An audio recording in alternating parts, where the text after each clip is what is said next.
Hi guys, thank you so much for following along. Today I am sewing the poppy dress by Peony Patterns. This pattern is specifically drafted for woven fabrics. However, today I have this beautiful knit fabric from Spunkin Honey Threads. I will be using their watermelon fabric and their matching coordinating pink gingham to create a knit poppy dress. It will require a little bit of a modification to make sure it fits snugly on my daughter, but I am very excited for this to come together. So go ahead and follow along, and if you have any questions, drop them down in the comment section and I will try to answer them. Thank you. For those of you that are sewing the ruffle option, you're going to go ahead and start with the ruffles. I have taken my serger and just added a nice little finish to the straight edge of the ruffles. And what you're going to do is you're going to flip it over to the back side, and you're going to take that hem that you just put and you're going to roll it and then roll it once more, and you're going to sew along that hem that you just created. So it's going to look like this when you are done. You can see how nice and clean it is. However, since this is knit fabric, you actually don't need to finish the outside edge. However, I wanted my dress that I'm making to have a neater finish, so I went ahead and did that. Like I said, you don't have to do it, but since it's knit fabric, however, I went ahead and did that on mine.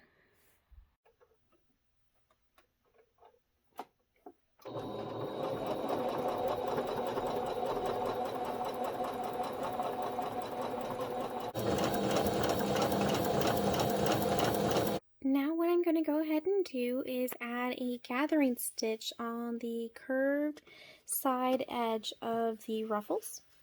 I'm going to do that by increasing my stitch length and increasing my tension, and it's going to help gather the fabric. Next, you're going to take your straps and you're going to lay them on right sides together on your bodice.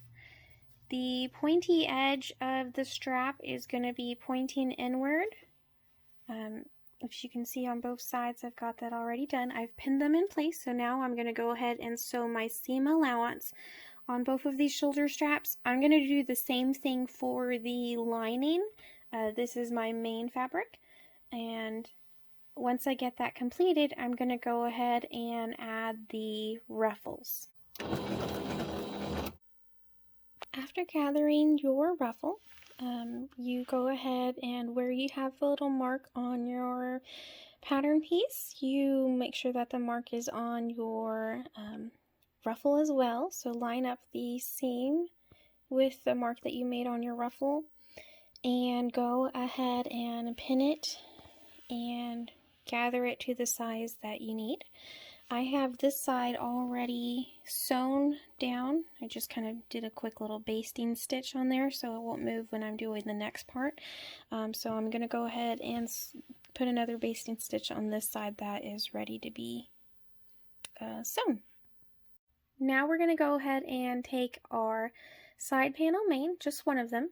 Go ahead and put the lining right side on top. We're going to sew from here all the way to the pattern mark we made earlier when we cut out our pattern. This area in between here is where the strap is going to be placed. So once I've gotten that sewn, I went ahead and put the side panels right sides together. I'm going to take an iron and just get a nice memory crease on that portion that we did not sew. So I've got my pins here to try to help me stabilize my knit for me while I get that ironed. I did want to mention that I did already modify the side panel pieces by removing some of the length on the side panels. The only reason I did that was because I am using a knit fabric and I went ahead and removed the button placket allowance.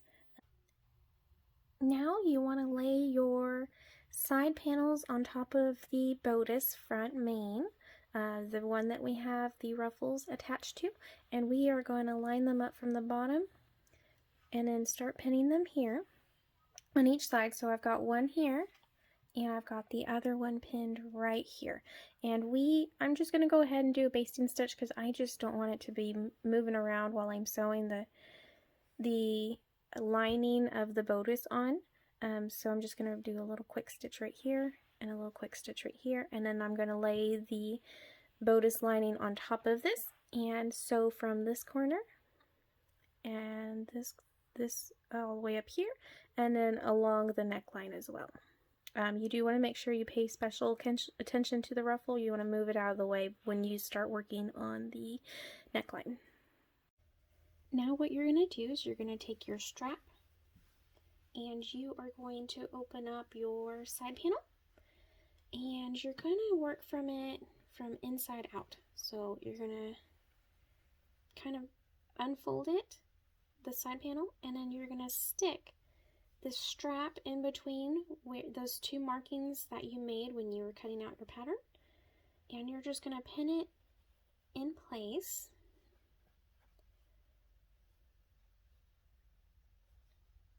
I'm going to go ahead and add my pins.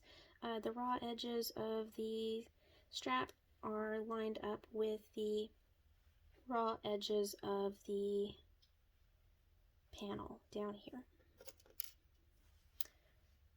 Once I've got that secured, I'm just going to add an extra pin at the very end.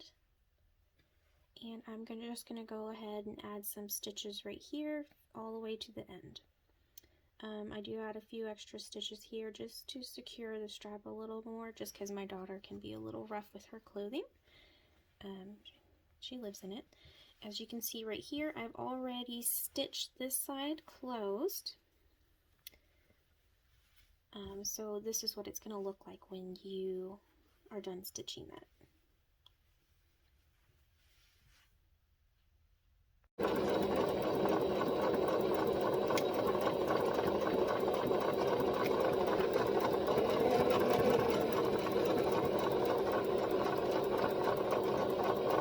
Now that I've got my straps secured, I'm going to go ahead and do that modification I did since I'm working with knit fabric instead of woven.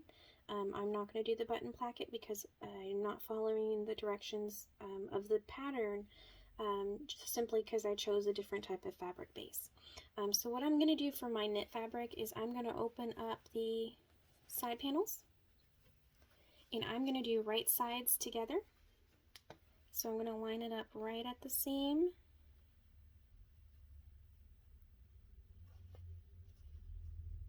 And I'm going to pin in place just to secure it. Going to go at the end, another pin in place, and the last section, the bottom part of the edge. Going to go ahead and add another pin. So what I'm going to do for my modification, I'm simply just going to go ahead and sew down this seam right here, so I won't have any button placket. Here is what the bodice looks like finished up. In my opinion, it looks pretty cute. I like the way that the back has come together. What I'm working on now is a ruffle that I'm going to be adding to the bottom of my skirt piece for the poppy bodice. I did decide to do things a little differently than what the pattern suggests. I decided to take the poppy dress and I'm going to modify the skirt by adding a wattle skirt instead of the instructions say to create the poppy skirt. The wattle pattern is also by Peony Patterns. It features a circle skirt. So I'm going to take that circle skirt, I'm going to reduce some of the length of that circle skirt, and I'm going to add this ruffle to the bottom. So I'll show you in just a minute, but what I'm going to do is I'm just going to take one side of the ruffles and I'm just going to serge the bottom of it, so it'll help me go ahead and hem my ruffle, and I will be attaching that to the wattle pattern in just a minute.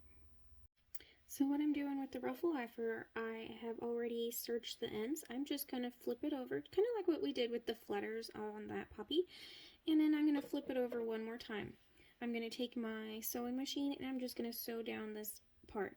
Now I am using knit. You don't have to finish the hem on a knit because it will not unravel. However, I like a neat, nice finish on this poppy wattle mashup that I'm creating. So that's what I'm going to do on mine. Once I'm done with that, I'm going to put some gathering stitches along the top, and then I'm going to gather the ruffle that I'm adding to the bottom of my wattle piece, and I am just going to gather it the size of the skirt.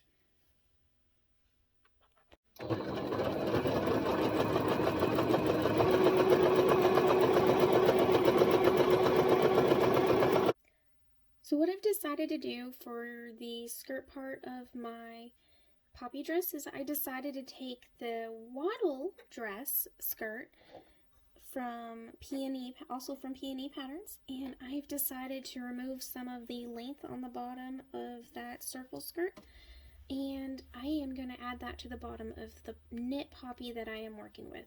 The wattle is already a knit pattern, so there isn't anything that I need to do to modify this to make it work. I know that it's going to fit the bodice I've already made because I had already modified the bodice to work with knit, so it's going to work out perfectly. So right here in front of me is one part of the wattle skirt. I'm going to take the other portion because on the pattern it reads to cut for 2, and I'm going to lay it right sides together and pin the raw side seams of the skirt together. So you got 2 edges that we are going to be finishing. We're just going to pin this together, and then we're going to sew along the edge. Okay, now I am adding the ruffle to the bottom curve side of the skirt. I've already gathered it up, and I've added pins about every 2 inches approximately, just to help hold it in place. What I'm going to do is go ahead and sew this down along the edge, and then use my serger to trim off some of the bulk and finish the seam. Once I'm done with that, I will add the skirt to the bodice, and then I will be done. Now that the bottom part of the skirt is finished with the ruffle and it's hemmed, I'm going to go ahead and add it to this bodice. I'm going to slip this bodice in between the skirt, so it's going to be right sides together, and then I'm going to go ahead and sew and finish with my serger, and then I will be done. I just love the way that this top came together. I used some special fabric from Spunk and Honey threads that I will link down in the description box for you. As you can see how beautiful this cotton spandex is of theirs. It has a coordinating pink gingham that matches perfectly with the watermelon.